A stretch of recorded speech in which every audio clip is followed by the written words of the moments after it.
Hello friends, मेरा नाम है हसन सिसोदिया। आप देख रहे हैं मेरा चैनल। अस्सलाम वालेकुम दोस्तों। और आज हम बात करेंगे ड्रामा सीरियल खुद सर की 23वीं और 24वीं नंबर की किस्त के बारे में।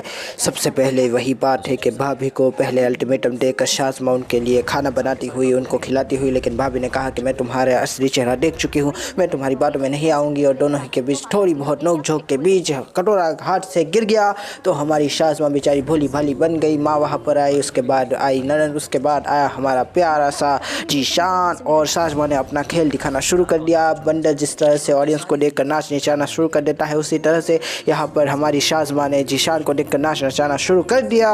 कहने लगी कि मैं क्या करूँ, मैं मर जाऊँ, मैंने क्या बिगाड़ा है, मेरे साथ ऐसा क्यों होता है। लेकिन वहीं पर हमारी भाभी कहती है कि बंद करो अपना नाटक, बंद करो अपनी ये हिचकियाँ ले लेकर बात करने वाली रोने वाली एक्टिंग करना, मुझे ये पसंद नहीं है, मुझे इससे सख्त नफरत है। तुम इस तरह से लोगों को अपनी तरफ जाल में बुन देती हो, लेकिन इस बार तुम्हारा काम नहीं करेगा जाल, क्योंकि मैं सच्चाई बताऊंगी सबको। भाभी ने सच बताया, कहा कि इसकी नीयत से मैं बखूबी वाकिफ़ हूँ। ये मुझे मारना चाहती है, मेरे बच्चे को नुकसान पहुँचाना चाहती है, ये नहीं चाहती कि मैं इस घर में रहूँ। आप लोग समझे इस बात को। लेकिन जीशान कहता हुआ कि ये क्या बकवास कर रही है आप, ये सच्चाई नहीं हो सकती है। अब शाज़मा ने माफ़ी मांग ली है, वो बदल चुकी है, लेकिन शाज़मा कहती हुई कि मैं क्या करूँ, मैं मर जाऊँ, मेरा क्या होगा। लेकिन वही बात है कि उतने में हमारी भाभी जान कहती हुई कि नहीं नहीं नहीं, ये झूठ बोल रही है, ये मुझे मारना चाहती है, ये बेवकूफ़ बनने की एक्टिंग करती है, लेकिन ये बेवकूफ़ है नहीं, ये बड़ी चालाक है। लेकिन उतने में हमारी शाज़मा कहती हुई कि मैं क्या करूं, मैं मर जाऊं। लेकिन फिर वही बात है कि अम्मी जान कहती हुई कि बस बात ख़त्म करो, अब यहाँ पर किसी को मरने की ज़रूरत नहीं है, बताओ हमारी नौकरानी बताएगी। लेकिन तभी नौकरानी कहती है कि बेचारी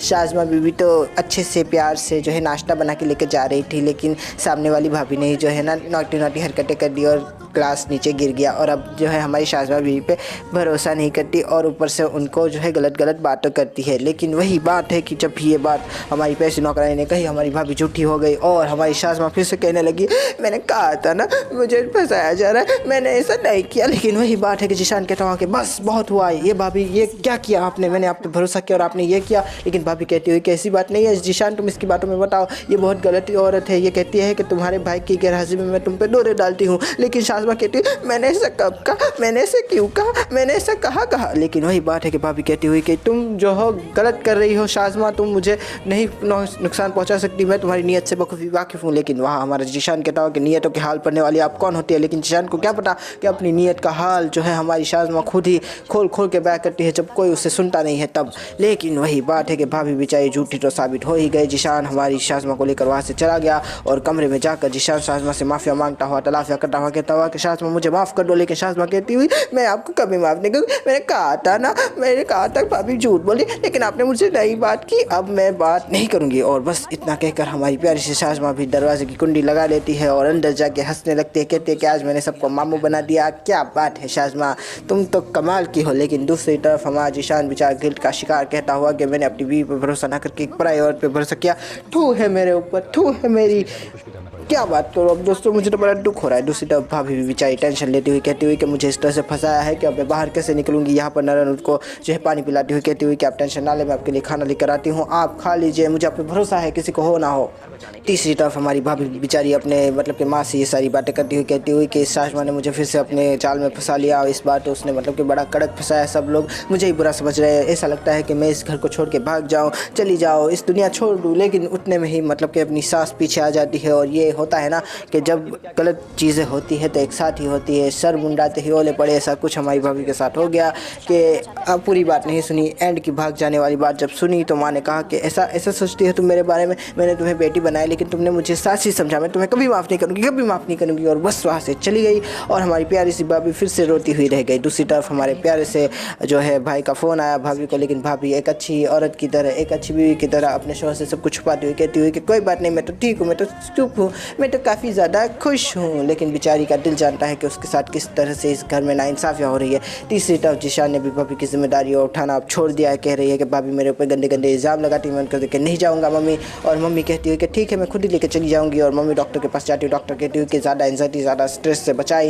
इन्हें बचाए टेंशन लेने से। लेकिन हमारी बेचारी शाज़मा के रहते हुए भाभी किस तरह से टेंशन से बचेगी, ये बात भी कहने वाली है। तीसरी तरफ हमारी जो शाज़मा है उसने जो है बात कर ली अपनी दोस्त से, तो दोस्त ने कहा कि चलो ना मिलते हैं, बात करते हैं, कुछ अपनी सुनते हैं कुछ तुम्हारी सुनते हैं। तो हमारी शाज़मा वहाँ पर चली गई। जैसे ही शाज़मा वहाँ पर गई तो दोस्त ने कहा कि अपनी बहन का शोहर तो दिखाओ। तो हमारी शाज़मा ने फ़ोटो दिखाई और जैसे ही फ़ोटो दिखाई तो सहेली के तो मतलब कि ज़मीन हट गई। उसने कहा कि इससे तो मेरा रिश्ता तय हुआ था, लेकिन बाद में इसने मना कर दिया था। वह काफ़ी ज़्यादा इसकी बहन भी जो है हमारे सामने ज़लील ख्वार हुई थी, कहा था कि मुझे माफ़ कर दे। मेरे भाई ने ऐसे ही मना कर दिया और फिर जो है मतलब कि जो हुआ अच्छा ही हुआ। चलो देखो मेरी शादी कितनी अच्छी जगह हो गई, तुम्हारी बहन के साथ इसका जो लिखा हुआ होगा। लेकिन शाज़मा तो शाज़मा है, उसने कहा कि ये तो अच्छा मौका मिल गया है, गर्म है लोहा मार देती हूँ थोड़ा। और जाके अपनी माँ को सब कुछ मिर्च मीठा जो है छाट के बता दिया। कहने लगी कि इसने जो है पहले शादी करने की कोशिश की लेकिन बाद में मना कर दिया क्योंकि इसका मन भर गया था। ये बहुत ही गंदा इंसान है, हमारी प्यारी सी दोस्त को इसने जो है उल्लू बनाया और उसके माँ बाप ने इसको रिजेक्ट कर दिया था। बात जब हमारी प्यारी सी नाज़िया की कानों में पड़ी तो नाज़िया भी टेंशन में कहने लगी कि ये कैसे हो सकता है, जिसको मैंने अपने दिलो जान से चाहा, जिसने मुझसे इतनी मीठी मीठी बातें की, वो ऐसा कैसे हो सकता है। उसने फ़ोन किया लेकिन उठाया नहीं, दोबारा किया लेकिन उठाया नहीं, तीसरी बार किया लेकिन उठाया नहीं। बेचारी नाज़िया का टेंशन बढ़ता हुआ उसके ख़यालात के अंदर खत से पैदा होते हुए अब पता नहीं क्या होगा। तीसरी तरफ हम बात करते हैं हमारे प्यारे से भाई की मोहब्बत के बारे में। तो मोहब्बत अब भाई की मोहब्बत रही नहीं क्योंकि उसकी शादी अब दूसरी जगह पे हो गई और गाना वही बजा था कि समझे तू जिसको कहानी मेरी है एक कठिन रास्ता। बेचारी की शादी हो गई है, अब देखते हैं कि क्या होता है उसके साथ भी। अब बात करते हैं अगली किस्त की।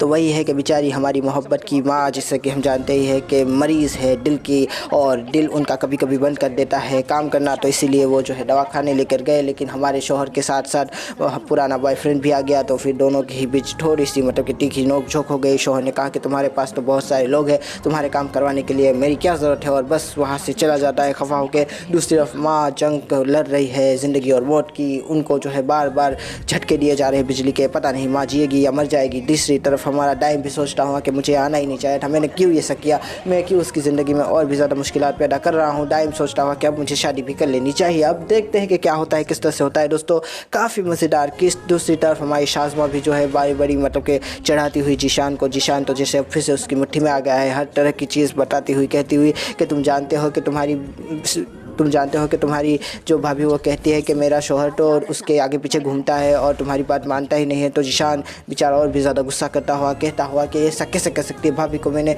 अपने पलकों पे बिठा के रखा था, मेरे भाई की बीवी थी, इसलिए मैं उनके लिए जो है कभी भी कुछ भी करने के लिए तैयार रहता था, लेकिन वो मेरे बारे में ऐसा सोचती है। अब मैं उनके बारे में नहीं सोचूंगा, अब मैं उनके पास नहीं जाऊँगा, अब मैं उनके काम भी नहीं करूँगा। वाह क्या बात है। दूसरी तरफ शाज़मा जो है वो काफ़ी ज़्यादा मतलब कि डोमिनेट करती हुई फिर से ड्रामा को बीच में ऐसा लगा कि उसके हाथ से बाजी चली गई, लेकिन भाभी की एक गलती की वजह से अब वो फिर से मतलब कि सारी चीज़ों पे डोमिनेशन अपना दिखाती हुई। देखते हैं क्या होता है, कैसे होता है। तब तक के लिए खुदा हाफिज़ दोस्तों, थैंक यू, अपना ध्यान रखिएगा, फिर मिलेंगे, थैंक यू। मोहब्बत ही क्या जो बिन मांगे मिल जाए।